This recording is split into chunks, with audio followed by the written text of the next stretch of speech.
नमस्कार दोस्तों, आपके अपने चैनल स्टडी वाइज श्याम सुंदर सर पर बहुत बहुत स्वागत है। तो आज की इस वीडियो में हम कवर करेंगे बीए थर्ड ईयर के एग्जाम चल रहे हैं जिनके लिए नोट्स लेकर आए हैं जो कि संबंधित होंगे आपके पॉलिटिकल साइंस, जिसे हम पॉलिटिकल साइंस को हिंदी में बोलते हैं राजनीतिक शास्त्र, जिसका पेपर नंबर सेकंड होने वाला है, जिसके टॉप 10 मोस्ट इंपोर्टेंट क्वेश्चंस को लेकर आए हैं, जिसका पार्ट नंबर 4 कवर कराएंगे। यदि आपने part number first to third तक नहीं देखा है तो हमारे चैनल की प्लेलिस्ट में जाइए और सभी वीडियोज़ को वहाँ से देख लीजिए। अदरवाइज़ आप किसी भी सब्जेक्ट से संबंधित अपनी तैयारी करना चाहते हैं तो आप हमारे चैनल की प्लेलिस्ट में जाइए और वहाँ से अपनी पूरी तैयारी कर लीजिए। तो आइए देखते हैं पेपर नंबर सेकंड के पार्ट नंबर 4 को। तो इसमें सबसे पहला जो क्वेश्चन है वह है क्वेश्चन नंबर 31। क्वेश्चन नंबर 30 तक हम ऑलरेडी कंप्लीट कर चुके हैं। क्वेश्चन नंबर 31 है, गोपाल कृष्ण गोखले ब्रिटिश शासन में क्या सुधार लाना चाहते थे? कोई 4 सुझाव बताइए। तो यहाँ हम 4 सुझावों के बारे में बात करेंगे। सबसे पहला है, जिला प्रशासन में कलेक्टर की स्वेच्छाचारता को रोकने के लिए प्रत्येक जिले में जिला स्तरीय परिषद का निर्माण किया जाए जो कलेक्टर का प्रशासकीय मामलों में सलाह दे।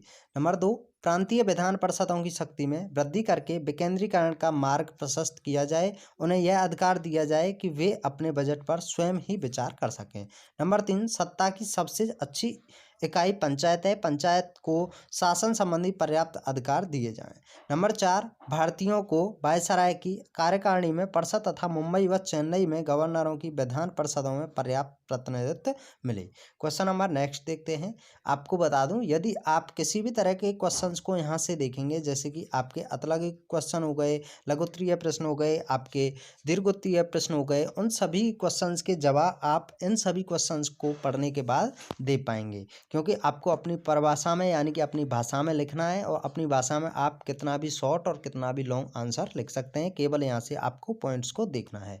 आइए क्वेश्चन नंबर 32 को देखते हैं। गोखले का राजनीतिक चिंतन का क्या योगदान है? तो यहाँ हम जानेंगे कि गोखले जी का राजनीतिक चिंतन को क्या योगदान रहा है। आधुनिक भारतीय राजनीतिक चिंतन तथा राष्ट्रीय आंदोलन में गोपाल कृष्ण गोखले का योगदान अत्यंत विशिष्ट है। हालांकि उग्र राष्ट्रवादियों ने उनको दुर्बल हृदय उदारवादी कहा और ब्रिटिश नौकरशाही ने उन्हें एक छिपा राजद्रोही बताया, लेकिन वास्तव में ये आलोचनाएं भ्रमात्मक की ही अधिक थीं। यह कहना उचित होगा कि गोपाल कृष्ण गोखले ऐसे विवेकशील एवं कुशल राजनेता थे जो तत्कालीन परिस्थितियों में देशभक्ति के साथ ही राजा भक्ति के महत्व से न केवल परिचित थे अपितु वे दोनों में उचित तालमेल बिठाने में भी समर्थ थे। यहाँ यह भी उल्लेखनीय है कि उन्होंने राजभक्ति की मर्यादा को मूलतः देश हित के पक्ष में ही स्वीकार किया था। तत्कालीन परिस्थितियों में उनका विश्वास था कि ब्रिटिश शासन के सहयोग के अभाव में देश स्वशासन के लक्ष्य का प्राप्त नहीं कर सकता है। एक राजनेता के रूप में उनमें अनेक महान गुण थे और संभवतः इसीलिए उनके विरोधी भी उनका समुचित सम्मान करते थे। उनकी मृत्यु का समाचार सुनकर उनके राजनीतिक विरोधी तिलक ने कहा था कि वे भारत के रत्न के समान थे। एक अन्य उग्र राष्ट्रवादी नेता लाला लाजपत राय ने कहा था कि वे राष्ट्रीय दृष्टिकोण से कांग्रेस से सर्वोत्तम तत्वों में से एक थे। मोतीलाल नेहरू के शब्दों में कहें तो गोपाल कृष्ण गोखले स्वशासन के एक महान देवता थे। उदारवादी नेता सी वाई चिंतामणि के शब्दों में कहें तो वे एक आदर्श देशभक्त थे और हम में से अनेक के उपास्य देव थे। सीपी रामस्वामी अय्यर के कथानुसार घटनाओं से गुजर जाने के बाद उन पर बुद्धिमत्ता पूर्ण ढंग से विचार व्यक्त करना सदैव आसान होता है, लेकिन यह ध्यान देने योग्य तथ्य है कि आज स्वतंत्रता की प्राप्ति के बाद भी गोपाल कृष्ण गोखले के विचार ना तो अनुपयोगी हैं और ना अप्रासंगिक ही। उनकी विचार आज ही प्रासंगिक है, जबकि देश अनेकानेक आर्थिक एवं वित्तीय समस्याओं तथा आर्थिक नियोजन के संकट से गुजर रहा है। क्वेश्चन नंबर 33 है, भारत सेवक समाज के सदस्यों को क्या शपथ लेनी पड़ती थी? तो इसका राइट आंसर हो जाएगा, भारत सेवक समाज के सदस्यों को निम्नलिखित शपथ लेनी पड़ती थी।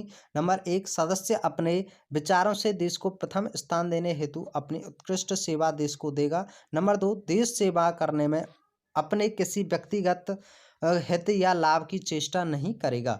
नंबर 3, सदस्य जाति या वर्ग के भेदभाव से दूर रहकर सभी भारतीयों को अपना भाई समझते हुए उनकी भलाई के कार्य करेगा। नंबर 4, वह अपने परिवार के जीवन यापन के लिए उन्हीं साधनों पर निर्भर रहेगा जो उसे प्राप्त हैं। नंबर 5, वह पवित्र जीवन व्यतीत करेगा। नंबर 6, व्यक्तिगत रूप से वह किसी से कोई झगड़ा नहीं करेगा। नंबर 7, वह सदा समाज के आदर्शों को दृष्टि में रखेगा, उसके हितों की पूर्ति के लिए पूरे मनोयोग से कार्य करेगा तथा वह कभी ऐसा कोई काम नहीं करेगा जो समाज के आदर्शों के विपरीत हो।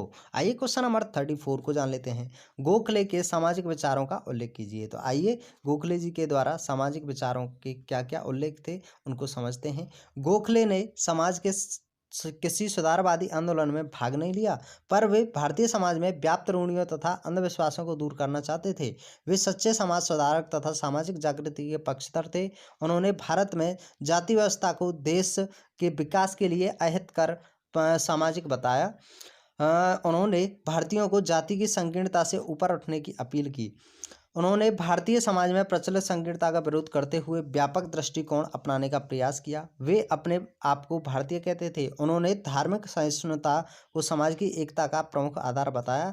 वे हिंदू तथा मुसलमानों के कट्टर अनुयायियों के विचारों का विरोध करते थे। क्वेश्चन नंबर 35 को देखते हैं। क्वेश्चन नंबर 35 है, सांप्रदायिक सद्भावना के विषय में गोपाल कृष्ण गोखले के क्या विचार थे।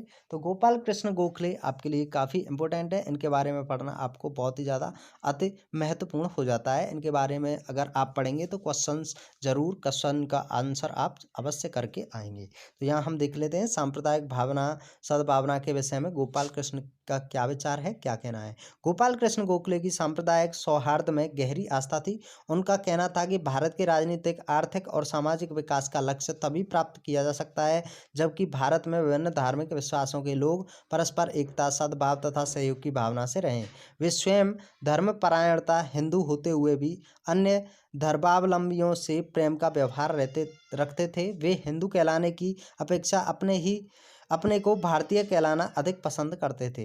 यानी कि वे हिंदू नहीं कहलाना चाहते थे, वे कहलाना चाहते थे कि मुझे कोई भारतीय बोले कि यह इंडियन है। वे हिंदू मुस्लिम एकता को देश की भावी प्रगति के लिए अनिवार्य मानते थे। मुस्लिम लीग द्वारा पूरी तरह सांप्रदायिक तेवर अपनी लेने के प्रयत्नों की उन्होंने निंदा की थी। वे अपने जीवन में संकीर्ण धार्मिक विश्वासों से ऊपर उठकर एक ऐसे उच्च मानव की कल्पना करते थे जिसमें उदार मानवीय मूल्यों का विचार हो। या हम क्वेश्चन नंबर 36 को देखते हैं। क्वेश्चन नंबर 36 है, पुनर्जागरण से आप क्या समझते हैं। पुनर्जागरण क्या होता है, इसका क्या अर्थ होता है, क्या परिभाषा होता है, आइए जान लेते हैं। यह क्वेश्चन आपका 2015 में भी पूछा गया था। तो पुनर्जागरण का अर्थ, जैसा कि शब्द से ही प्रतीत होता है कि यह किसी के दोबारा जागरण का संकेत देता है। पुनर्जागरण का तात्पर्य है जब कोई देश या जाति अपनी परंपराओं तथा धार्मिक व आध्यात्मिक चेतना को किन्हीं कारणों से सुषुप्तावस्था में ले जाता है और फिर एक लंबे समय के पश्चात किन्हीं कारणों से वह पुनः उठकर नवीन दिशा की ओर बढ़ता है और अपनी सभ्यता, संस्कृति, कला, धर्म तथा अध्यात्म की ओर उन्मुख होता है, तो यही पुनर्जागरण कहलाता है। पुनर्जागरण द्वारा प्राप्त नवीन दिशा का आधार तो प्राचीन ही होता है, परंतु समय की आवश्यकता नवीन सिद्धांत गढ़ देती है। यह नवीन सिद्धांत समाज या राष्ट्र की प्रगति के पक्ष प्रदर्शक नेत्र बन जाते हैं।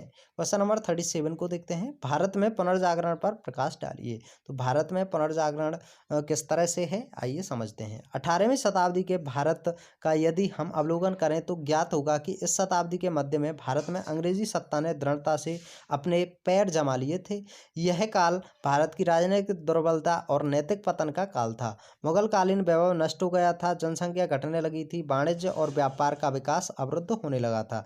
चारों ओर आर्थिक अव्यवस्था और अराजकता का बोलबाला था। सामाजिक प्रथाओं और रूढ़ियों में अब और भी अधिक विकृति आ गई थी।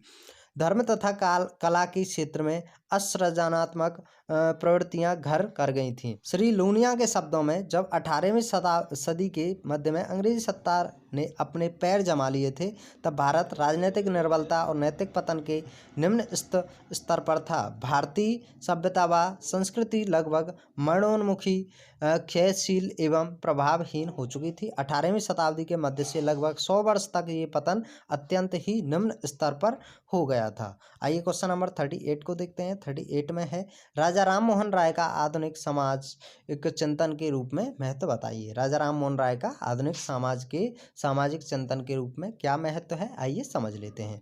राजा राममोहन राय भारत में आधुनिक राजनीतिक चिंतन के विकास के प्रथम नेता हैं। वे सार्वभौमिकता के संदेश वाहक, स्वतंत्रता के सभी पक्षों के उत्साही समर्थक तथा जनता के अधिकार के लिए राजनीतिक आंदोलन करता थे। राजा राममोहन राय समन्वयकारी भी थे। उन्होंने पूर्वी भारत में व्याप्त अज्ञान, अंधविश्वास तथा समाज सुधार में समन्वय के द्वारा अधिक गहरी एकता स्थापित करने पर बल दिया। वे धार्मिक सहिष्णुता तथा सांस्कृतिक परिपालन की भावना के आदर्श उदाहरण थे। अतः यद्यपि परंपरावादी क्षेत्रों में उनकी आलोचना की गई, किंतु इनका आधुनिक भारत के एक प्रमुख निर्माता तथा भारतीय सभ्यता के विकास की एक कड़ी के रूप में अभिनंदन किया गया है। आइए क्वेश्चन नंबर 39 को समझते हैं। क्वेश्चन नंबर 39 है आपका, ब्रह्म समाज के सिद्धांत बताइए। ब्रह्म समाज के सिद्धांतों के बारे में समझते हैं। नंबर 1 है, ईश्वर एक है, वह सर्वशक्तिमान है। नंबर 2, बिना किसी भेदभाव के ईश्वर की उपासना का सबको अधिकार है। नंबर 3, प्रायश्चित और पाप त्याग ही मुक्ति का साधन है। नंबर 4, आत्मा अमर है और अपने कर्मों के लिए मनुष्य ईश्वर के प्रति उत्तरदायी है। नंबर 5, उपासना में किसी प्रकार के चित्र, मूर्ति या प्रतिमा को ना रखा जाए। यहाँ हम क्वेश्चन नंबर 40 को पढ़ते हैं।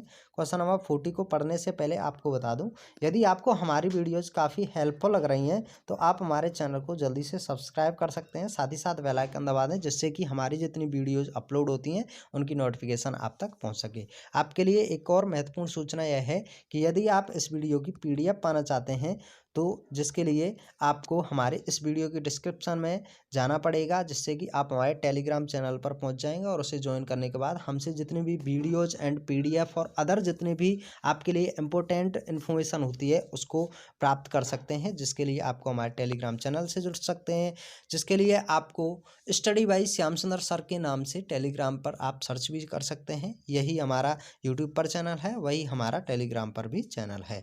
यहाँ हम देखते हैं क्वेश्चन नंबर 40 को। क्वेश्चन नंबर 40 में पूछा गया है कि राजा राममोहन राय ने बाल विवाह का विरोध किस प्रकार किया।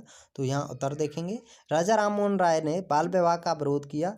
उनको बाल विवाह का व्यक्तिगत अनुभव था, जिसमें 12 वर्ष की अवस्था में उनका 3 बार विवाह हुआ था। ऐसे ही असंख्य भारतीय हिंदू बालकों को जन्म के साथ ही जिम्मेदारी के बंधन में बांध दिया जाता था, जिससे कि उनको बौद्धिक विकास रुक जाता था। हिंदू धर्म की मध्यकालीन अवस्था में धर्म के रक्षकों और निहित स्वार्थ से कर्मकांड करने वाले पंडितों ने अपना अस्तित्व बनाए रखने के लिए लोगों को अज्ञानी बनाए रखा और परंपराओं तक ही सारे धर्म को सीमित रखा। बाल विवाह से जो दूसरी समस्या पैदा होती है वह है विधवाओं को विवाह करने की अनुमति न देना। तो इस तरह से हमारा यह पार्ट यहीं समाप्त होता है। यदि आप इसके अन्य पार्ट्स या फिर आप अपने सब्जेक्ट से रिलेटेड किसी भी वीडियो को देखना चाहते हैं या आप प्रीवियस ईयर पेपर या इस वर्ष के पेपर का सॉल्यूशन देखना चाहते हैं तो आप हमारे जल्दी से चैनल की प्लेलिस्ट में जाइए। हमने सभी वीडियोज़ को डाला हुआ है, आपको कहीं भी किसी चैनल पर जाने की आवश्यकता नहीं है। हमारे चैनल से अगर आप अच्छी तैयारी करना चाहते हैं तो चैनल की प्लेलिस्ट में जाइए, वहाँ हमने हर तरह की वीडियोज़ को डाला हुआ है, हर सब्जेक्ट से संबंधित। तो इस वीडियो को हम यहीं समाप्त करते हैं, मिलते हैं नेक्स्ट वीडियो में। Thanks for watching. जय हिंद, जय भारत।